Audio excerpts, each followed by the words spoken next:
Welcome to the Hermitcraft recap. My name is PixelRiffs. Our writer is SlyXP. Captions on this video were provided by Liara, and now that most of us have had our 2-week hightail phase, it's time to get back to what we should be doing. By which we mean Minecraft. On the Hermitcraft server, a shopping district has recently taken shape, and the hermits have started to take notice. Several new commercial establishments have recently appeared that actually sell something instead of just giving it away, so all we need is the utilities and the train stations, and Scar can actually host that game of Monopoly he keeps embodying. Although we could say Hermitcraft public transport is on the rise now that the aerospace scientists have stopped trying to send people to the upper atmosphere and are now focused on launching them horizontally but still traveling at escape velocity. Oh no, it's the cannon. Ready? Oh! They said what goes up must come down, but nobody said anything about them going sideways. Admittedly, flinging yourself downwards has tragic consequences for at least one hermit this week, despite Grian's best attempts, as Pearlescent Moon tries her best to survive by the seat of her pants, but is sadly unable to keep the rest of her alive. Yeah, just your trousers. Just my pants! Just the trousers. Everything else flew straight into the void. All that and more as we explore all of the events and mishaps that occurred on the Hermitcraft server this week. Starting with Pearlescent Moon because she does much more than yeet herself off the Enderman farm in dramatic fashion. For one thing, she's the designated driver for the double-decker vehicle of Zedaf riding a zombified piglin, which is only the second weirdest thing we see in Pearl's visit with Zed, because the weirdest thing is that one wall that's growing a bush. Your wall is growing a bush, sir. You might want to... What? Why is there a bush? Some sort of bush, not thief. What's the opposite of a thief? Hopefully that isn't a fire hazard, but if it is, the fire station's latest additions should help take care of that, unless we're talking about the splash potions of water, or the water-tipped arrows, because as Pearl learns, they do very little to actually extinguish anything. Wow, these potions suck. Oh my gosh, this is a goner. This is not worth the resources. We're also not talking about the wool farm, but wool is surprisingly difficult to set on fire. Sheep, however, are not, which is probably why Pearl has them all behind glass. No, we're referring to the addition of a training tower where Pearl plans to simulate the experience of responding to an actual fire, and the addition of Impulse SV to the ranks of formerly recognized firefighters. This one's mine. This one's yours. Let's This go. is an American fire truck. Pearl even gives him the netherite uniform to prove it, which is very generous considering she just had to gear back up herself. Impulse treats that armor very well, immediately snazzing it up with some armor trim and installing a quick change booth. I'm Superman. His outfit isn't the only thing that gets a quick change though, because thanks to some tweakeroo hotkeys and the new shelves, he now has a set of storage racks to unburden himself of his entire inventory before going AFK. And we can see I've set hotbar swap 1, 2, and 3 to my left alt 1, 2, and 3. And he's helping the rest of the server out with inventory management as well. Realizing that people are happier spending small amounts of diamonds instead of larger amounts, he drops a heavy discount on the stock at the Shulker Shell shop, making full stacks available for just 2 diamonds each. We're still waiting for the stock market to close before we find out what that means for the price of frog lights. Oh my goodness, man, it's out again. I literally just restocked this. False symmetry actually gets there before the price change, which is quite painful to watch in retrospect. You know what? I'm gonna treat myself. I'm gonna do 2 lots. All just to build her hills and riverbeds more comfortably, which she could use after the mad rush of last week's episode where False materializes half of her base out of thin air. I'm gonna put 1 there and 1 or 2 on these ones. So give me 3 names for 3 Nautilus. But at least she got to catch Doc M77 in the act of doing something suspicious on public property, so that has to count for something. Hi. Hi. Hello. It's a little more benign from Doc's perspective. He's claimed a big plot in the shopping district for some sort of shulker experience. And what a shulker experience he has in the process. My god, okay. Wow, an hour of my life wasted with this trash. Wow. Settling on an updated version of the self-storage farm Impulse and Tango have already built, but with guarantees of higher rates, Doc starts as he means to continue and duplicates a shulker from their farm so it can keep duplicating in his own farm. But first he has to get it to the shopping district, and for that he has a load-bearing allay ready to go. Now this ally is an ally that wants to follow us, right? So now let's see what happens if we fly straight up in the air. Alright, so the ally is really good at pulling things, actually.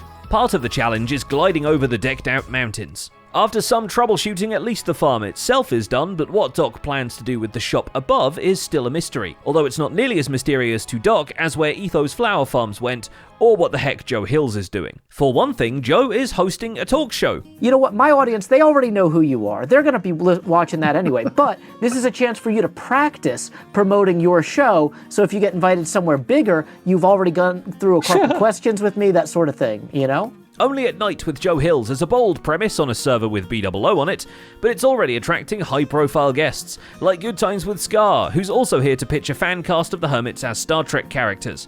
You know, Isua does have kind of a British accent. Azuma could be Picard. And also will not cross that bridge when he comes to it. Joe, I can't be here. Joe, I can't be here. The shopping district calls Joe away from the studio for long enough to set up a free arrow shop, mostly to offload the surplus from a skeleton farm directly into the feet and faces of anybody who wants to doff their cap to the giant pixel art of Flint.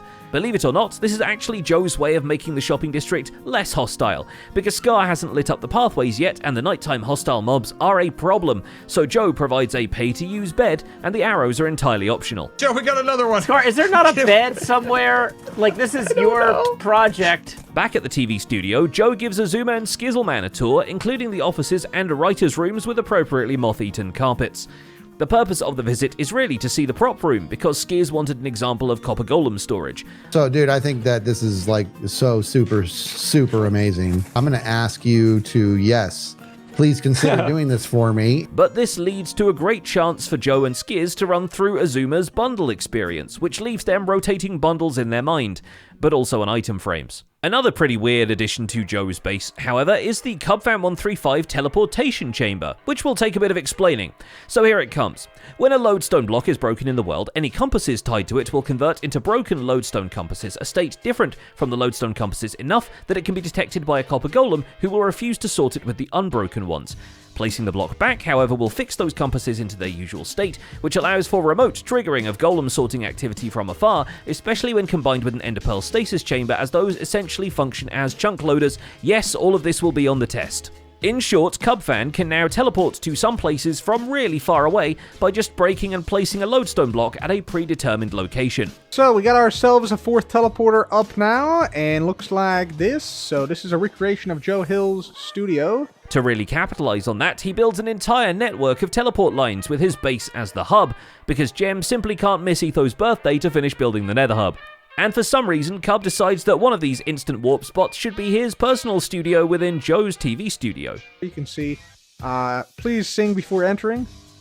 Life could be a dream, life could be a dream. This also means anyone else can instantly summon Cub to one of those places, giving the server mates a convenient press Cub to Cub button. It is not, however, as funny as the button he placed at XB Crafted's base, as in Button the Giant Snowman. Yes, the Christmas prank Jevin deployed at some point at Cub finally saw the prank back, except for some reason, onto a completely different person. This is not a prank, ladies and gentlemen. This is a gift, because Button is precious and must be cherished at all costs. Serves XB Crafted right for building a bridge between their two bases, I guess.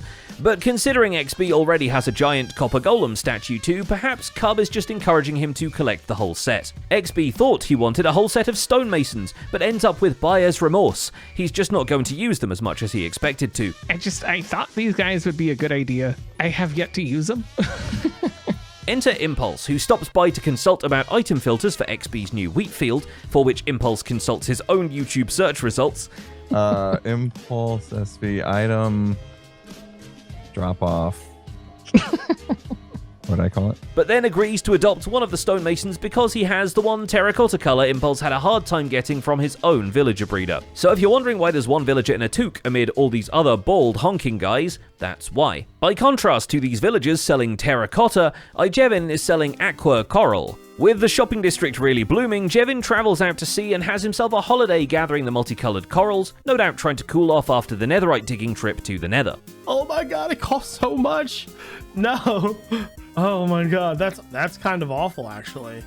Oh, that's brutal. But with the coral needing water to live, Jev decides there is no better way to display it than a half-globe aquarium by the side of the road. It is rigged with conduit power, mind you, so at least the shopping district water level is not too punishing. What's the deal with deep slate? Why can you not insta mine it? Deep Yeah, Slate's a little that should be the frustrating. isn't it? netherite upgrade. With his own preservation effort, Azumavoid builds a sea turtle sanctuary in the farmland of his base, where you can indeed see turtle. So in order for this to be functional, we can't just airlift turtles over here. We have to put down the eggs and grow them up in this area, because the place that they hatch will become their home point. The rest of them manage to escape and scatter across the base, which in a way matches the whole roaming mobs aesthetic Azuma's been going for. The turtles are of course here to produce the valuable zombie-attracting eggs that X wants for his gold farm, and not just an excuse for him to build an automatic seagrass farm. A normal thing to make, given that the stuff is pretty much everywhere. Having deployed his piglin slaughtering tube at the nether roof, however, Azuma discovers that the farms he's been meaning to make have already been built there by Grian and Gem. Someone has built the same farm I was going to build in the same location. My work has been done for me. This one is his, however, so he still adds an auto-sorted bartering farm to the side of it. Then you should be more accepting of my gift. There we go. Now this guy here won't despawn. As for my Dungeons & Dragons victims, Grian and Gem actually go on to make another nether farm that Azuma probably wants, the Blaze Grinder, just in time for one of those Etho birthdays that they like so much. Balloons! Perfect. In fact, Grian decides that his present should be that Gem finishes the floating pillar on her Day Zero bridge, whether she wants to or not. Alright, but there's something really important that you need to take care of first. And now it's very visible. Overall, the birthday celebration lines up awfully conveniently with everyone working on the underwater part of Grian's basement that he wanted renovated anyway. Sure, maybe the room with all the balloons and a one-time use concrete wall was not exactly in the plans, but the chorus fruit farm certainly was. Though maybe seeing an Alayan snowball-powered chorus harvester really is like getting a Lego set for Etho. Who knows with this guy? Check it out. Ooh, you got the purpur. Got the purpur. Some frog lights, always a good touch. Because for now, Etho has decided the server hasn't yeeted enough people yet. Woohoo! Oh, dude, that's so much. Oh my god, I went so much further. I'm decked out. Rigging up a machine that stores a bunch of wind charges in stasis, only to pop them all when you get into this snowy box and press the jump button, with the subsequent force being enough to throw a player several thousand blocks within a couple of seconds. It's a one-way ticket to the edge of loaded chunks, and even has an Ender Pearl stasis timer so it can warp you back home from whatever uninhabited place you just landed in, or perhaps just the shopping district. Naturally, considering Elytra are forbidden in the lore of Etho's parkour dystopia, Etho has to do backflips to make sure it fits into the setting. So the paperwork will tell you this is a long-distance package launcher. Never mind that the package looks like everything XP Crafted was carrying, hopefully still attached to XP Crafted. Bobbing and spacebar. And dead. Ha! This is a great killing machine, apparently. For those who still want to travel vertically, he at least works on floors underneath of each of the parkour platforms so people don't leap all the way to their death. We're more worried about the fact that he's just discovered how Skulk spreads, and this is the guy who popularized the silverfish to slime farming methods. So I gotta do some research on these things. And finally, there's Hypnotized. Please stop revolting in the comments, Mumbo hasn't uploaded yet this week. But Hypnotized has, to the horror of some very choice piglins, who are now short of a bastion. The guy needed some blackstone bricks, as you do, so this is now more of a bastion-off, if you catch my drift. Long story short, Hypno is in the market for every kind of blackstone, because his base texturing simply looks better when the block variants are randomized. Doesn't really work, because then I'm like, okay, I've just placed 2 blackstone. I definitely can't place another blackstone there because that wouldn't be random. And then I overthink and it's like, okay, so then I gotta do this and this. I don't like doing that. He even develops a kind of protocol for putting them all down scattered when using Lightmatica. Press the macro on and then I can just right click. That's all I gotta do. I just keep looking at the schematic. I just right click and it places the blocks in a randomized fashion exactly how I had it in my offline world. Which, given that the texturing on the Piglin Bastions is also all noise map based, means he's essentially stolen the Piglin's wall design as well. Better start wearing gold and checking behind you, is all I'm saying. And that's about it for this week's recap. Our writer is SloyXP and my name is Pixel Riffs. Captions on this video were provided by Liara. Don't forget to leave a like while you're still here and subscribe so you won't miss future recaps. Thanks for watching and we'll see you next week.